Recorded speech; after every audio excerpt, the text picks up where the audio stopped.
Un saludo a todos los maestrantes. Vamos a dar inicio a este módulo 11 y el módulo es diagnóstico e intervención en discapacidad intelectual. En esta primera unidad vamos a abordar el desarrollo histórico, las causas de la discapacidad intelectual, el diagnóstico y sus necesidades de atención educativa. Como introducción, explicarles que el término de discapacidad intelectual con el pasar de los años ha sufrido bastantes cambios a nivel de términos que derivan de la concepción que ha ido también desarrollándose gradualmente hacia un trato más humano, desde conceptos peyorativos como imbécil, idiota, oligofrénico, retardado, entrenable, custodiable, educable, hasta llegar a discapacidad intelectual, que es una discapacidad, hasta discapacidad intelectual leve, moderada, severa y profunda. Según el DSM-5, que es el manual que nosotros tenemos para el diagnóstico, vamos a resumir la historia en dos momentos, antes del siglo XIX y después del siglo XIX. Antes del siglo XIX, la historia realmente de la atención a las personas con discapacidad era de exclusión, segregación, marginación y era considerada como una variante de la demencia, ¿no? Imagínense ustedes las personas con discapacidad intelectual, aquellas severas especialmente por sus condiciones de organicidad, ¿no? Que tenían trastornos de epilepsia y otras entidades asociadas, eran encerradas con personas con trastornos psiquiátricos, con criminales, delincuentes, etc. Imagínense ustedes seres indefensos encerrados en esas cárceles, ¿no? O en esos asilos donde los tenían. A partir del siglo XIX se ha empezado a diferenciar claramente la demencia y otras patologías y la demencia de la discapacidad intelectual. Dentro de las causas de la discapacidad intelectual, hay bastantes clasificaciones.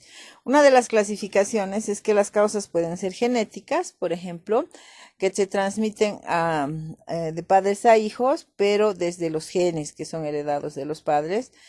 Por ejemplo, el síndrome de Down, que es un trastorno genético, ¿no? O causas congénitas que son adquiridas durante la gestación, pueden ser debido a consumo de alcohol, a drogas, mala nutrición de la madre o exposición a factores ambientales como el plomo, enfermedades como la rubiola, problemas durante el embarazo como el bajo peso al nacer, partos prematuros, etcétera, pero también enfermedades metabólicas como trastornos metabólicos como el hipotiroidismo en sus niveles más graves que van a dar discapacidad intelectual.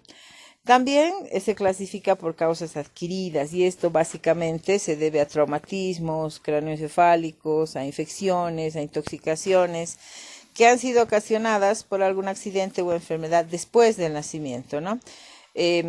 Las infecciones, por ejemplo, la encefalitis, la meningitis, en los trastornos craneovasculares, por ejemplo, los accidentes como golpes en la cabeza, asfixia por inmersión, exposición a toxinas, todo eso va a provocar daños irreparables en el cerebro y en el sistema nervioso central que van a dar como expresión cognitiva varias limitaciones a nivel de atención, de inteligencia, de pensamiento, de percepción, etcétera, que al mismo tiempo van a influenciar en la adquisición de habilidades académicas y habilidades de la vida diaria.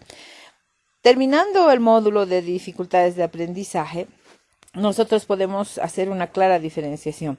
La dificultad de aprendizaje, imagínense ustedes, es como una pizza, una porción de pizza que afecta solo el área de dificultades de aprendizaje. En cambio, en la discapacidad intelectual tenemos afectadas todas las esferas de la vida, ¿no? Ahora, dentro de la historia de las definiciones, los constructos han ido desde retraso mental hasta discapacidad intelectual. Cuando hablábamos de retraso mental, que es lo más cercano, se atribuía a un defecto, es decir, a una deficiencia, a una enfermedad de la persona. En cambio, en el constructo actual, la discapacidad intelectual, si bien tiene organicidad y es uno de los indicadores para el diagnóstico, también depende del grado de ajuste que se da y del grado de apoyos que el contexto ofrece, que van a incrementar o decrementar la discapacidad intelectual. Tenemos tres enfoques: el enfoque social, el enfoque clínico y el enfoque intelectual. El enfoque social tiene que ver con las luchas que los padres de familia y los profesionales han originado para conseguir derechos, ¿no? El enfoque social básicamente habla de un enfoque de derechos. En cambio, el enfoque clínico se limita al diagnóstico, a la etiología, encontrar la causa, a la etiqueta, el diagnóstico y al pronóstico. Y el tratamiento básicamente es a nivel de medicinas. Sin embargo, el enfoque clínico es válido porque nos aporta el diagnóstico con sus técnicas, ¿no? Como el electroencefalograma, la tomografía, los potenciales evocados, las audiometrías, etcétera. O como la discapacidad intelectual también tiene daños asociados, entonces las atenciones en fisioterapia, en fonoaudiología, todo eso que va a ser al enfoque clínico. Posteriormente tenemos el enfoque intelectual, y este enfoque intelectual lo que hace en realidad es abordar la discapacidad intelectual desde las potencialidades, ¿no?, cognitivas, entonces centrado en el desarrollo de habilidades académicas. ¿Cuál será la definición actual? Esto tenemos que saber de memoria para efectuar el diagnóstico. Hay tres dimensiones de la definición actual. Primero, la discapacidad intelectual se caracteriza por limitaciones tanto en el funcionamiento intelectual como en el funcionamiento adaptativo. Es decir, el coeficiente intelectual que es evaluado o medido con test, que para discapacidad intelectual leve sirve el WISC, pero para las demás nos va a servir el Bender o el dibujo de la figura humana, que nos van a dar edad mental. Esta edad mental la dividimos entre la edad cronológica y nos va a dar un coeficiente intelectual. Esto es importante en discapacidad intelectual porque el nivel de coeficiente intelectual nos va a remitir al nivel de discapacidad intelectual.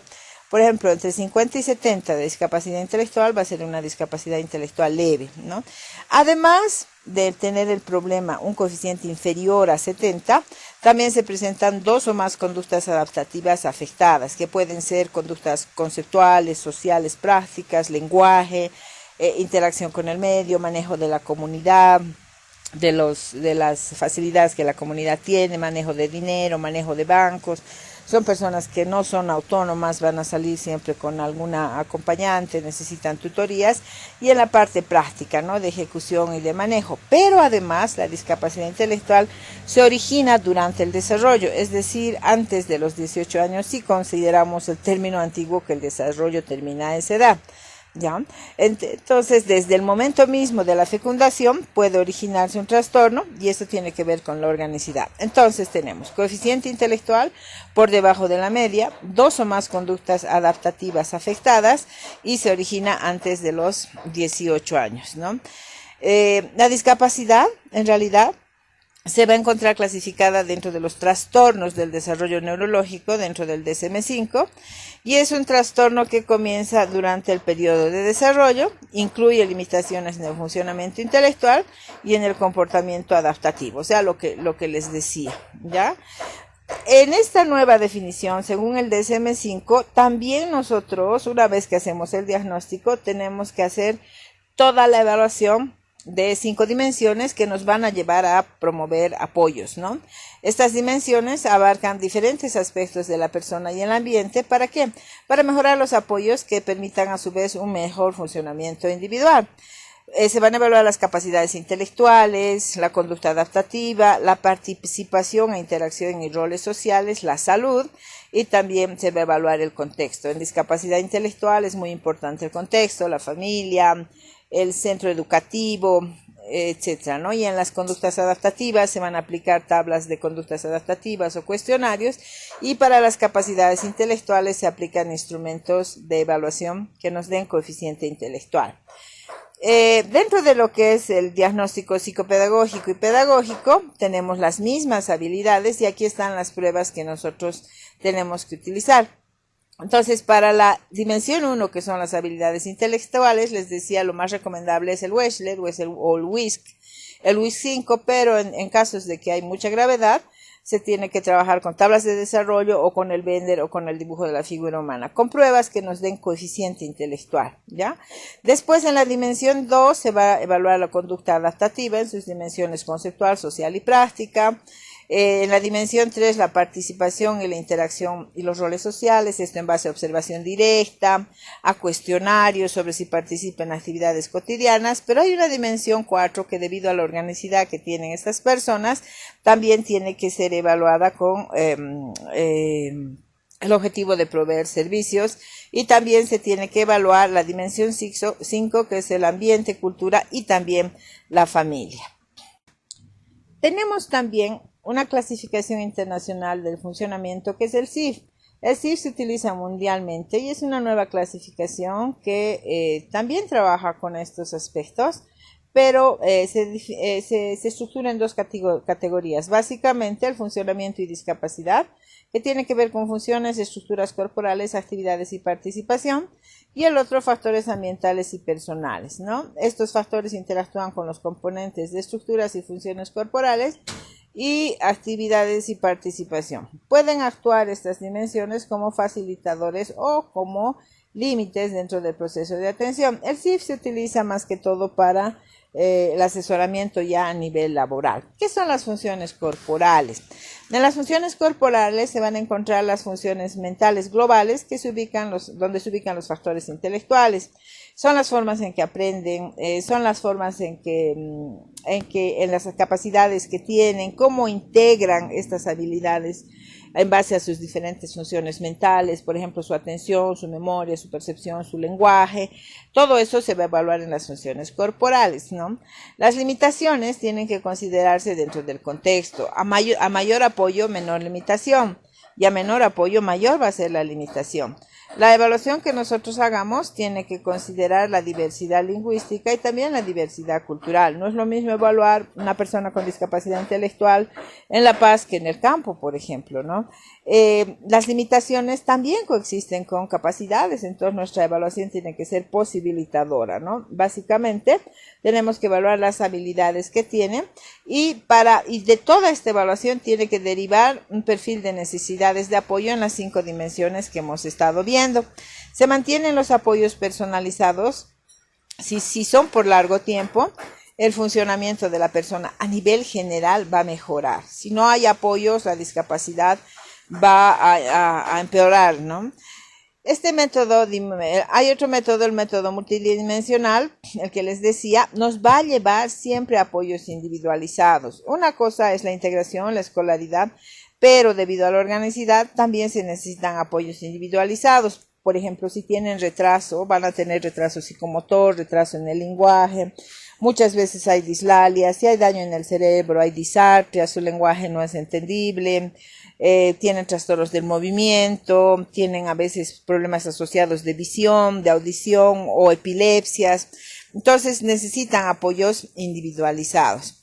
Dentro de lo que nosotros utilizamos, generalmente los instrumentos son test de coeficiente de inteligencia, cuestionarios de desarrollo para verificar que ha habido algo durante el desarrollo y cuestionarios de conductas adaptativas. Con estos 3 instrumentos nosotros podemos hacer el diagnóstico de discapacidad intelectual. Cuando tenemos el diagnóstico, entonces tenemos que hacer la provisión de servicios. Entonces los servicios pueden ser intermitentes, limitados, extensos o generalizados. Un apoyo intermitente, es decir, vamos a apoyar cuando sea necesario, nada más. Un apoyo limitado es un apoyo intensivo, pero por tiempo limitado. Intermitente puede ser 3 veces por semana, limitado al área del lenguaje, extenso, todas las áreas, ¿no? Sin limitación temporal, por mucho tiempo, generalizado a distintos entornos, en el colegio, en la casa, en el restaurante, en el parque. Entonces, el sistema de apoyos nos va a llevar a este tipo de provisión de servicios.